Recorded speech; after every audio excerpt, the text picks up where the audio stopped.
Hi there, my name's Huma Abbasi and I am 47 years old and I work for Active Luton, a community wellbeing specialist. And this is my journey into what I'm doing just now.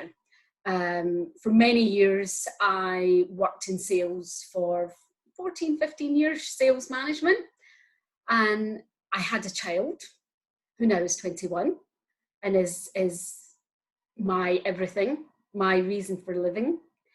As most mothers would say, with him, he's had quite a few challenges. He lost his father at 15. So I've had a lot of challenges with him, but then that's another story. So I'm going to talk about my journey to where I am today.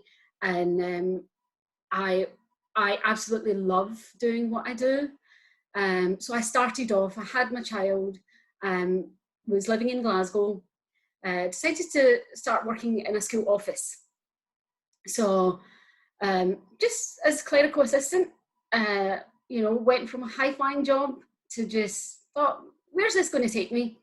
So started working there, and then I noticed that there were a lot of youngsters. It was a high school that I worked in. I had 1,200 people, so it had people from 47 different countries going to that school that spoke different languages, and we had a bilingual unit as well where if they didn't speak English, they'd go into there and then get, once they could speak English, they would get put into the mainstream school. So there was a lot of youngsters which just weren't doing that well academically. So I decided with another member of staff that let's get a little group, see where it takes us, because dance is my passion and I've always wanted to dance. I've done performances all throughout my life and thought, why not see where it takes me? So then got a group of 10 youngsters and started teaching them dance. We decided to do a show. It's quite a small show. Had 300 pupils from the school attend it and charged them, I think it was £3-4 a ticket. Then we made some money. So after making that money, there was more children that seen it that wanted to join it. So therefore, let's just fast forward. A year later, I had about 20, 25 children, youngsters from the age of 12 and 18. So I decided, so I had, not all of them wanted to dance. So I had some front of house, I had some doing lighting, I had some backstage, I had, doing all different, doing tickets. So I had them doing all different things. So, we had a little group, it's fantastic. And then we put in for a competition where we put doing an activity that keeps children off the streets. So it was the association AFPE. So we actually won first prize in Europe, went to Berlin and collected our prize, which was £1,000 towards the group. Fantastic. So then I decided to treat all the children, bought some more costumes for them, and then took them out on a day trip just to laser tag for something to eat, 10-pin bowling. So I was giving it all, but trying to give as much as I could back to them. So the money was for them. And we did several shows. We did performances in festivals, that's the word I'm looking for. Yeah, festivals we did.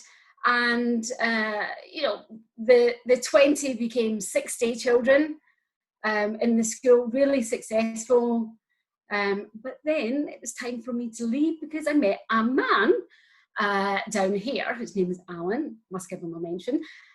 Met him, we did a long distance relationship for a couple of years, and it was a really heart-wrenching decision for me to leave these children, not children as such, but youngsters who came from not doing well academically to achieving something.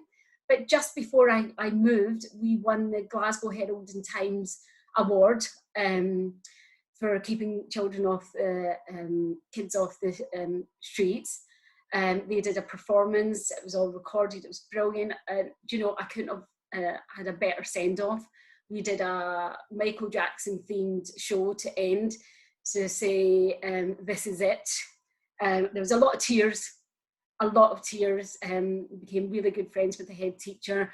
But at that point, I'd become qualified in teaching dance because the head teacher recognised that this was something that was very positive in the school. So she sent me to get qualified to teach the children. Here, what I did in Glasgow, I've replicated on a smaller scale, which we started a community group here called Dance Fusion from age 6 to 11 years old, where again, we got to a stage where they were doing performances every term. Parents were coming to see them, and then we started doing festivals. We did the Hightown Festival, and that was building and building. Again, children from all different communities coming together, a diverse group coming together to perform, and then lockdown happened. So we are just at we're stuck at the moment.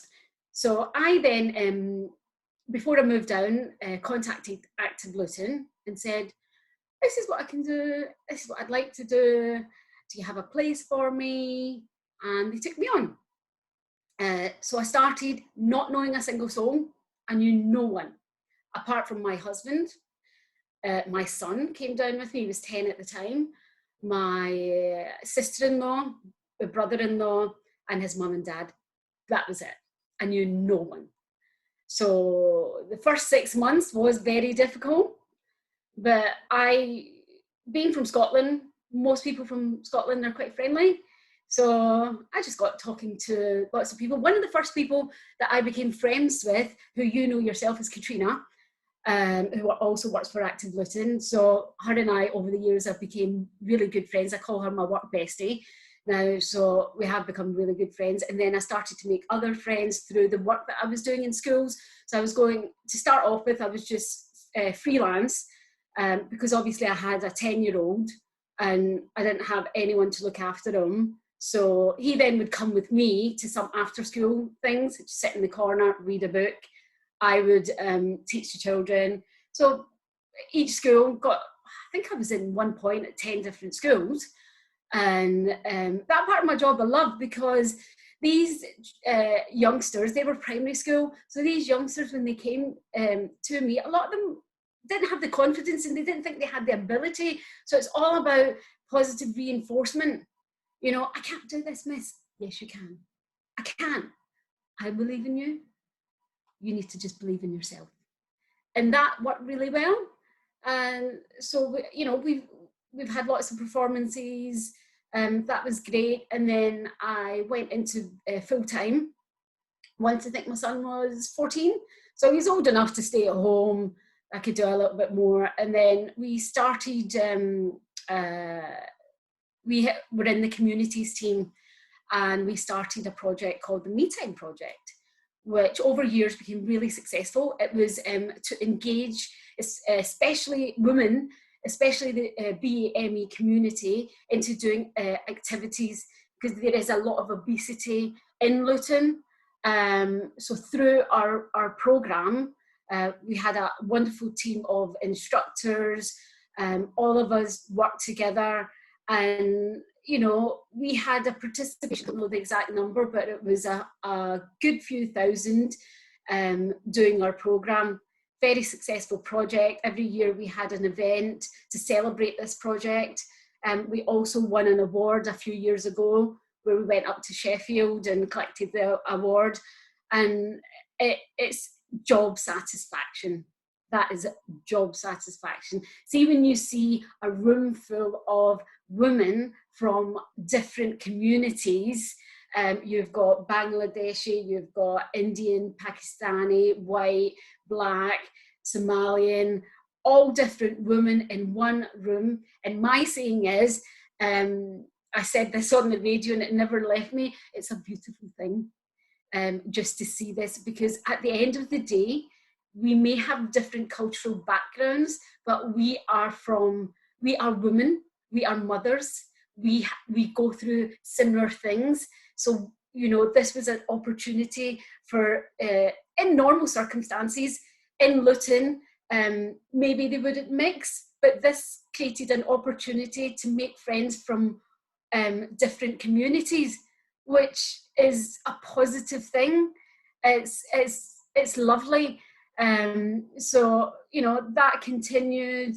The school projects continued, and then we also the swimming, which you probably heard about.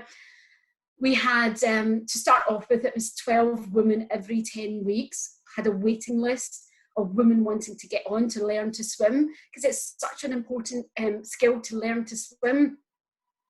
And what I found, especially with the BAME community, the confidence just wasn't there. And me and my colleague Jenny, who we call the Dream Team, I have the language skills, and a lot of the BAME community women can identify with myself, because I am them, and I can speak their language as well. So they were able to communicate with me freely. And yeah, what I find with swimming is it's a block. It's a, I can't do it, or maybe I've been told I can't do this. Once you get past that block, what they can achieve is fantastic, because we would make such a big fuss. Because say if once they started swimming unaided, I mean, Jenny and I would be going, whoa, whoa, yeah, that's it, you can do it, you can do it, you can do it. So that gave them the confidence, and that is, we love, see that 1 hour that we do, we love it. And before lockdown, we had 24 women for every 10 blocks, full waiting list. And then lockdown happened. I mean, we were, you know, toddling along fine. We're getting the participation. And lockdown, it just, no one could predict what was going to happen. It just was a shock to the system. It, no one knew what was going on. It was like, what has just happened? We can't see anyone. We can't do anything. It's been a tough journey. It's been a tough journey for me, not so much in the first lockdown, because it was summer was coming. I thought, yeah, 80%, I can do that. I'm not spending money outside. I don't have the extra cost. My husband was still working. My son was still working. So we were okay, but other people weren't. So for me, I took that opportunity to put myself out there and to friends and family. So I started walk and talk every day. Once we were allowed to meet up with one person, I met up with someone, a different person each day, went out for a walk out in the hills. If anyone doesn't know about the hills in Luton, we have got Warden Hills, we've got Barton Springs, we've got Pegston Hills. It is beautiful, absolutely beautiful. Once you get out there, you're talking, and before you know it, you've done 7 miles. It's just, it was great. You know, everyone was happy. Plus, we did weekly quizzes with a lot of which we now in Active Luton, we call everyone our work family, because we are very much into supporting each other, and we love and I love that, because from almost 11 years ago, not knowing anyone, I can't actually go to the supermarket without bumping into anyone, someone that I know from schools, from communities, which is lovely. You know, it is lovely. And the funniest thing is when a child comes up to you and they're like, Miss Abbasi, what are you doing here? I think they think we live in a cupboard at school. It'd be like, I have a house, and I actually wear normal clothes, and I cook, and I have a normal life. And it's like, oh, that's quite funny.